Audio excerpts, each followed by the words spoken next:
Lungsod na imbitahan pa rin sila on our next regular session para po pakinggan natin yung statement nila.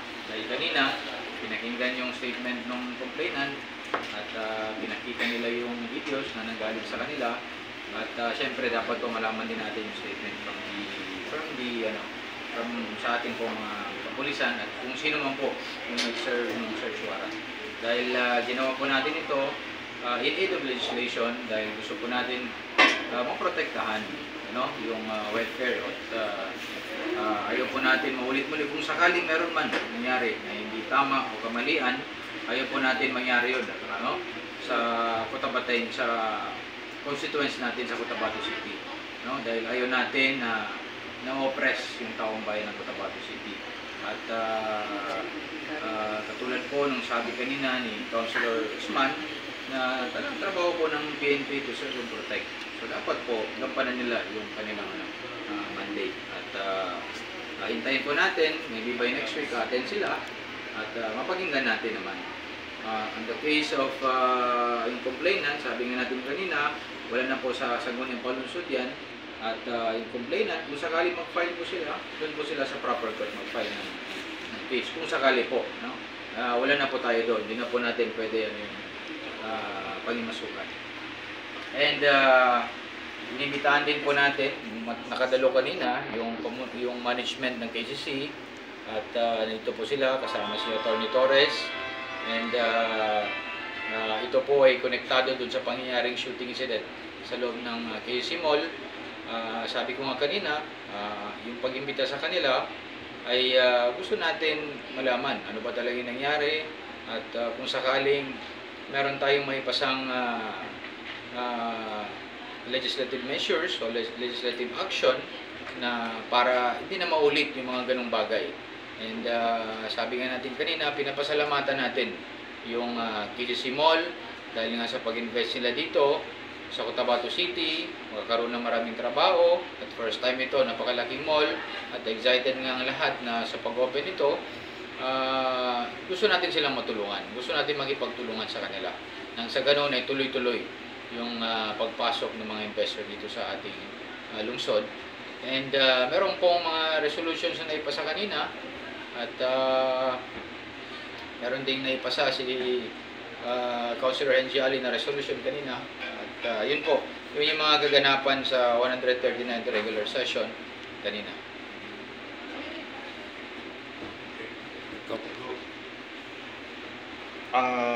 Vice Mayor, sir, nais ko lang pong malaman, paano po nabigyan ng oportunidad yung complainant na makapag voice out po ng kanyang hinaing po sa inyo?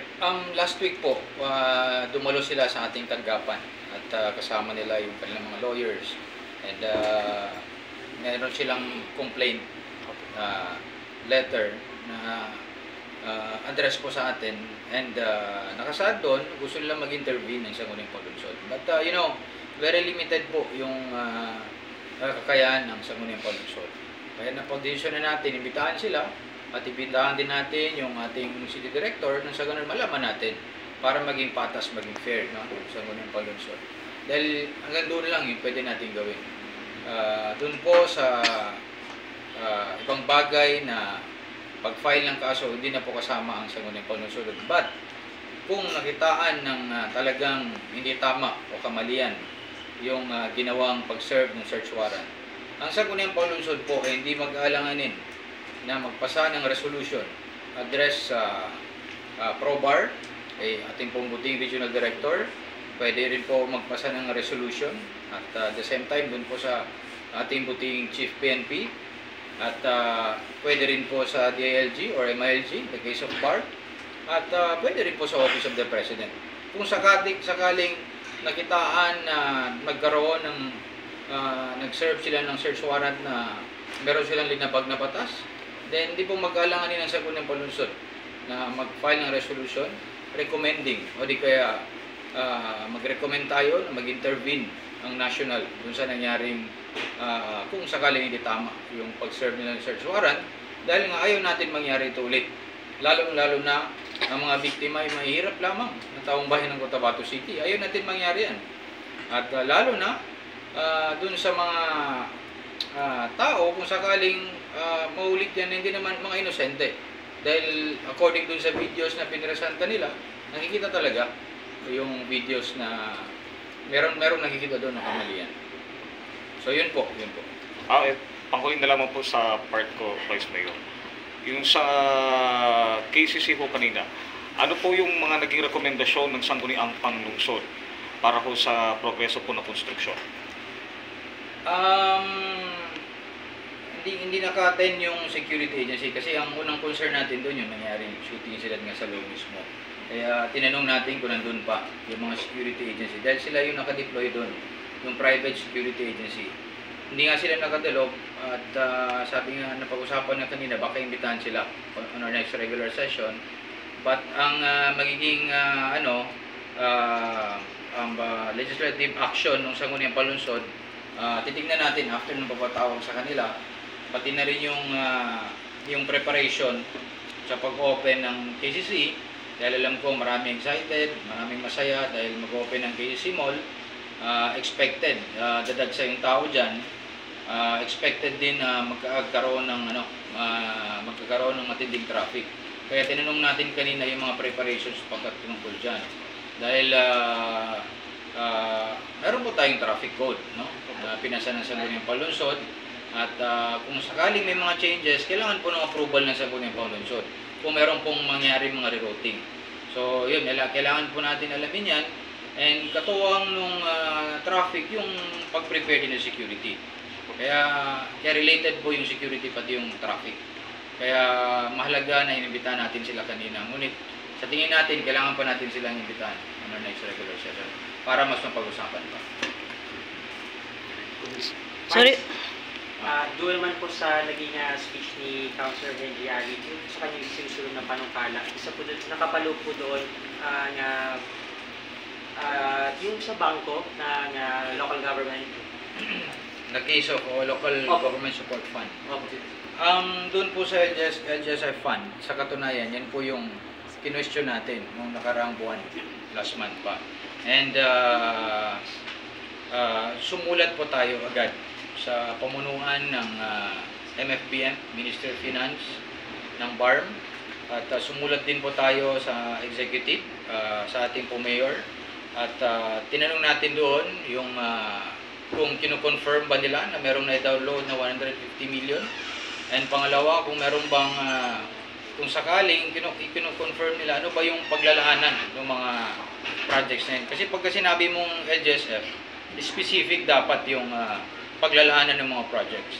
And dapat yung nandoon sa SBR ay nakalagay doon yung paglalaanan ng 150 at dapat nakalagay yan sa annual investment plan ng city government. So yun yung mga katanungan dapat na masagot nila. But until now, hindi pa rin nila nasasagot. Kaya nagpapasalamat tayo sa House of Representatives dahil nagpadala nga sila ng invitasyon. Ipapakita ko po sa inyo ito para inyo pong ma-picture at makita. At ito po ay magkakaroon sila ng committee hearing under the Committee on Public Accounts sa House of Representatives. At magkakaroon po sila ng hearing on February 26. So that will be tomorrow at 1 o'clock p.m. And invited po dito yung ito po yung mga invited personnel, kasama naka-attention po tayo dito. At ako po kino-confirm ko po yung aking pagdalo. Kinonfirm ko po yung aking pagdalo bukas sa kanila pong committee hearing. At bibigyan ko po kayo ng copy para makita po ninyo. At ito po ay connected dun sa LGSF na problema rin ng Cotabato City. And kung nalala po natin, nag-privilege speech si Congressman Zia Alontodyong at I think konektado po ito dahil isang ano lang naman LGSF. Kabilang sa na-approve na resolution kanina yung kay Councilor Taha, Vice, yung parang pinatitigil ba ng SBU pag-purchase ng 75 million na vaccine? Hindi pinatitigil dahil parang natapos na yata yung bid hindi ko lang alam kung awarded na but pinapatigil dahil merong nagitang discrepancy. Dahil worth 75 million na gamot, medicines yata yung nasa, nung tinignan namin yung nasa PhilJeps kasi open naman yung PhilJeps pwede naman tumingin kahit sino. But meron dun worth 75 million na binid yata ng February. At nung inusisi at tinignan dun sa AIP, parang may nakita ang discrepancy. So until hindi pa klaro, pinahold mo na yung pag-award dun sa project. Vice, ano magiging endpoint ng committee hearing? Magkakaroon po ba ng sagot doon sa paggasto or meron po bang mananagot? Titignan natin. Kasi hindi natin siguro malalaman natin yan bukas. Kung ano yung kalalabasan ng kanilang committee hearing. But I think sana merong mananagot. Dahil napakalaking halagang pera itong pinag-usapan. Hundreds of millions ang pinag-usapan ng pera ng taong bayan. Na hindi natin alam saan napunta. So sana merong merong managot dito kung sakaling may kalokohan na nangyari. May security measure po natin or recommendation para hindi na mapamarisan itong nangyari sa KCC mo.